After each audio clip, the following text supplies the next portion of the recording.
Student, today we discuss about ecosystem. Your examination is at hand.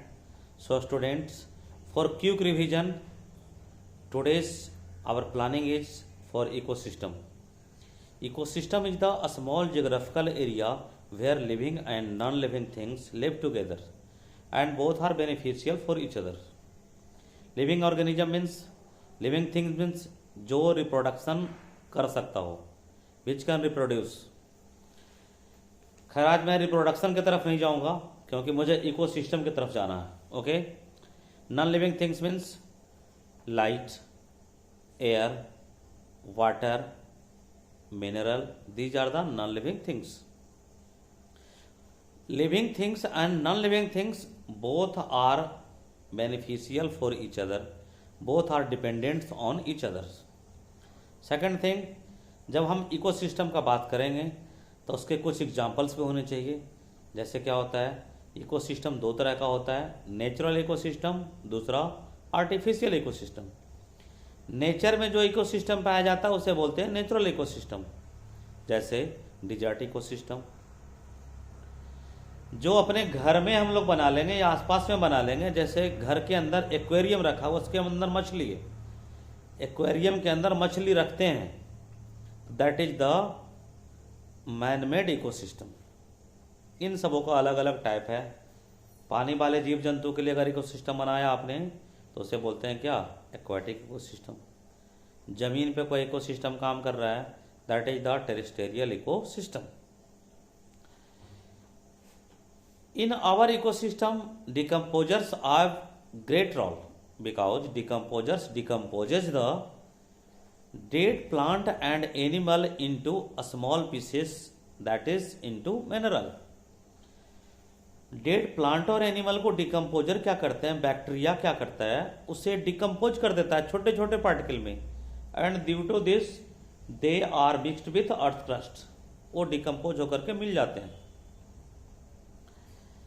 Second thing is, आपके आसपास में दो तरह के मटेरियल पाए जाते हैं. जो वेस्टेज मटेरियल होते हैं, जो अनवांटेड मटेरियल होते हैं, वो दो तरह के होते हैं. First is biodegradable material, biodegradable substance, and other is non biodegradable substance. The substance which decomposes easily in short period of time is called biodegradable substance. आज फॉर एग्जाम्पल आप जिस कॉपी किताब पे लिखते हैं वो डिकम्पोज हो जाते हैं. प्लांट डिकम्पोज हो जाता है, एनिमल डिकम्पोज हो जाता है, यानी these are the biodegradable substance. But some are non biodegradable substance. Plastics का जो पेपर होता है या प्लास्टिक का जो टॉयज होता है या अदर थिंग्स बनाए जाते हैं, वो नॉन बायोडिग्रेडेबल है, वो गलते सड़ते नहीं है, यानी they do not decomposes easily. Okay, अब हम लोग यहां पे बात करेंगे इकोसिस्टम में जो मेन टॉपिक्स हैं. First topic is food chain. Food chain is the sequence of living organism in which one living organism depends on other organism for their food. वो खाने पीने के लिए एक दूसरे पे क्या करते हैं, डिपेंड होते हैं.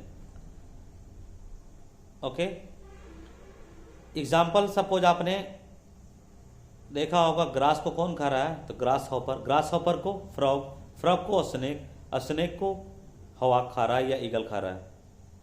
तो these are the examples of food chain. Second, food web. Group of food chain is called food web. यानी फूड चेन के समूह को क्या बोलते हैं, फूड वेब बोलते हैं. एक टॉपिक आता है, छोटा सा टॉपिक, उसमें है trophic level. Each step of food chain is called trophic level. आपके बोर्ड्स एग्जाम में क्वेश्चंस आते हैं कि अगर मान ले कोई ट्रॉपिक लेवल को खत्म कर दिया जाए तो क्या होगा. तो अगर एक भी ट्रॉपिक लेवल को अगर आप खत्म कर देते हो, then all food chains are क्या हो जाएगा, damages, because all depends on each other. Food chain is unbalance. Suppose मान लो प्लांट ही खत्म हो गया तो जो कंज्यूमर है वो कहां से जिएगा, कहां से खाना खाएगा. Okay, because consumer depends on plant. Next one topic is 10% law. 10% law given by Raymond Lindemann.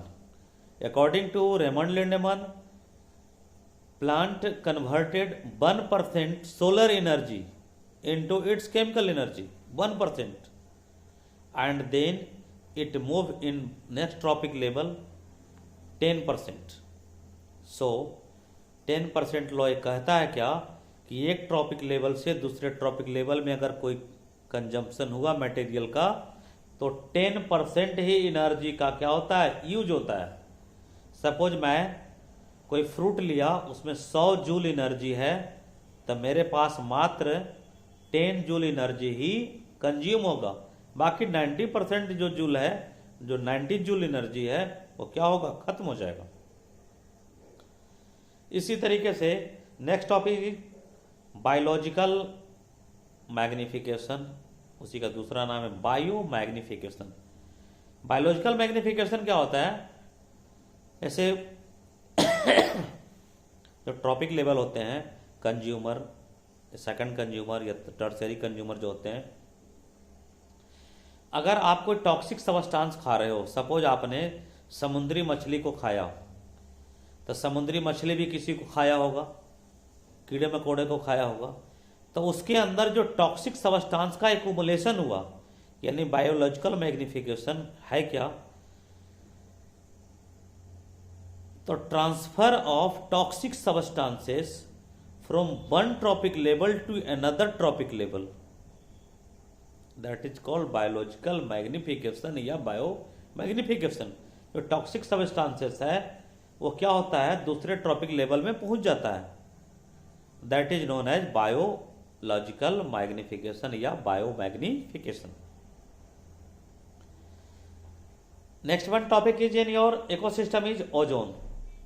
Ozone means O3. It is made up of 3 atoms of oxygen. It is essential for us. But हम लोग ये जानते हैं कि ozone जो है हमारे लिए ऐसे ही अगर डायरेक्ट कंजम्पशन करेंगे तो पॉइजनस होता है, बट जो एटमॉस्फेयर के ऊपर जो एक चादर सा लगा हुआ है, एक दीवार उसका बना हुआ है, वो क्या है, अल्ट्रा वायलेट रेडिएशन को एब्जॉर्ब कर लेता है और हमें फिल्टर करके अच्छे से अच्छा लाइट देता है, सनलाइट, और यूवी रेडिएशन को क्या करता है, एब्जॉर्ब कर लेता है। Nowadays due to more action या more use of chlorofluorocarbon, the layer of ozone is decomposes, reduces. So students, do not use of CFC. Chlorofluorocarbon is used in refrigerating material.